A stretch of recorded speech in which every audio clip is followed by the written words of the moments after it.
둘 중에 하나를 선택을 하시면 되는데요. 네. 그러니까 길게 보실 거다. 나는 한 지금부터 투자해서 새롭게 투자를 한다면 한 네. 10년 이상을 바라보고 싶다. 그러면 용산에 다가구. 예. 그렇지 않고 한 5년 안에 매도할 거다. 그러면 코오롱 하늘채. 아. 이렇게 좀 정리해 드릴게요. 왜 그러냐면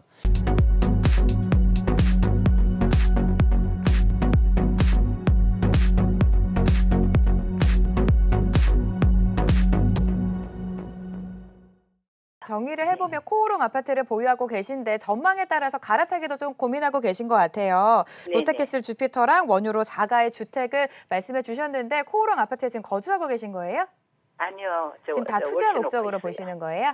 네, 투자 목적으로. 월세 알겠습니다. 놓고 있어요. 알겠습니다. 대표님 네, 의견 안 바로 그러면은 네, 계속 보유하는 게 좋은지. 알겠습니다. 먼저 전망을 체크해 주시죠, 대표님.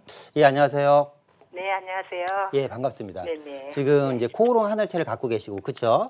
예, 예. 이 코오롱 하늘채를 갖고 계신데 이 친구를 지금 보유를 해야 될지 그죠?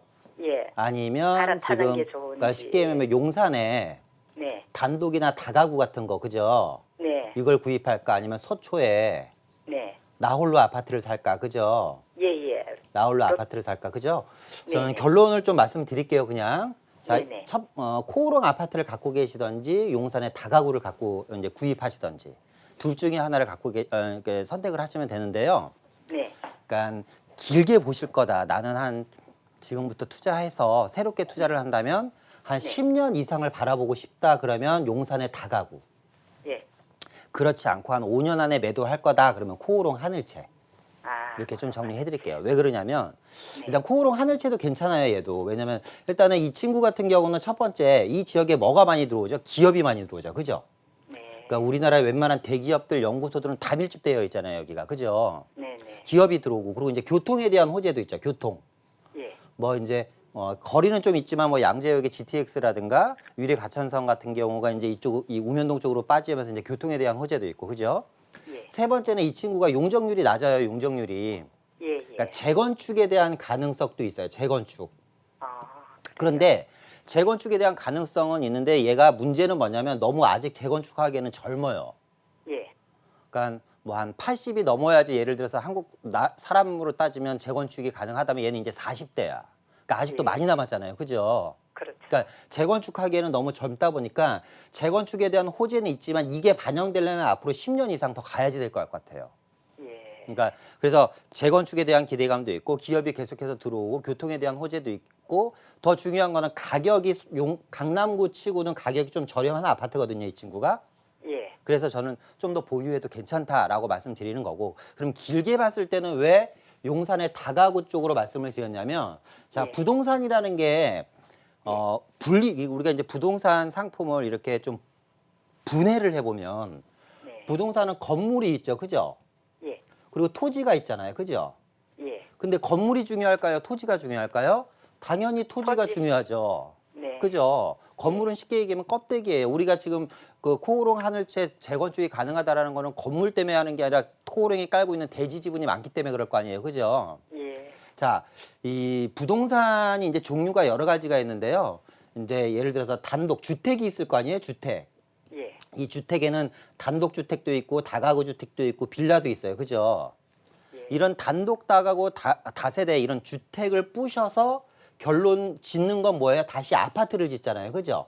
예. 그러니까 토지의 가치는 시간이 지나면 지날수록 어떻게 되겠어요? 특히 용산에 있는 토지는 점점 아파트의 가치보다 용산의 토지의 가치가 점점 더 높아지겠죠.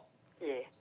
아파트만 짓는 게 아니라 이 주택을 부셔서 아파트만 짓는 게 아니라 오피스텔도 짓고 빌딩도 짓고 건물을 지으려면 결국 땅을 깔고 있어야지 되는데 그죠? 그러니까 지금 말씀하신 것처럼 원효로 쪽에 있는 주택 같은 경우는 향후에 무언가를 개발을 할 때 반드시 필요한 원자재로 쓰이기 때문에 가격이 아파트보다 높아질 수밖에 없어요. 아. 근데 부단 그거는 원효로 4가의 물건만 그러는 게 아니라 뭐 예를 들어서 용산구 전체에 있는 단독 다가구를 다 비슷한 상황입니다. 예. 이해되시죠? 그래서 기왕이면 그런데 이제 용산 안에서도 좀 구입을 하시려면 예. 원효로 4가보다는 조금 더 위쪽으로 올라오셨으면 좋겠어요. 이 원효로 4가보다는 이 지하철 역세권이 많고 좀 더 개발 호재가 많고 여러 가지 그 뭐예요 좀 재료가 풍부한 원효로 1가라든가 청파동이라든가 아니면 서계동이라든가 뭐 이런 쪽으로 좀 보셨으면 좋겠어요. 전 개인적으로. 아, 예. 네, 그렇게 좀 정리해드리도록 하겠습니다. 예, 예. 그러면요. 예. 만약에 그게 제가 임대사업자 등록 냈는데, 예. 예, 요거 임대사업자 등록 내면은 지금 한 번만 비과세 해준다. 거주주택에 대해서는 예, 거주주택에 대해서. 네, 예, 예. 다음에 또 이제 갈아탈 때는 비과세가 안 되겠네요. 그렇죠. 예. 다 팔고 새롭게 무언가 무주택 상태에서 사면 비과세가 되는데 임대주택이 있는 상황에서는 한 번밖에 안 됩니다. 한 번밖에 안 돼요. 예, 그러면 예, 저거 세금을 얼마나 몇 프로 그거는 이제 때려요? 세무사분이랑 따로 상담을 한번 해보셔야 될 것 같아요. 예, 예. 예. 알겠습니다. 네. 네, 투자 목적으로 문의를 해주셨는데 5년 안에 매도를 생각하고 계신다면 코오롱 아파트를 계속해서 보유하는 게 좋겠고 좀 장기적으로 10년 가까이 보신다면 용산 다가구도 좋겠다라는 전략을 구체적으로 주셨습니다. 조금 더 고민해 보시기 바라고요.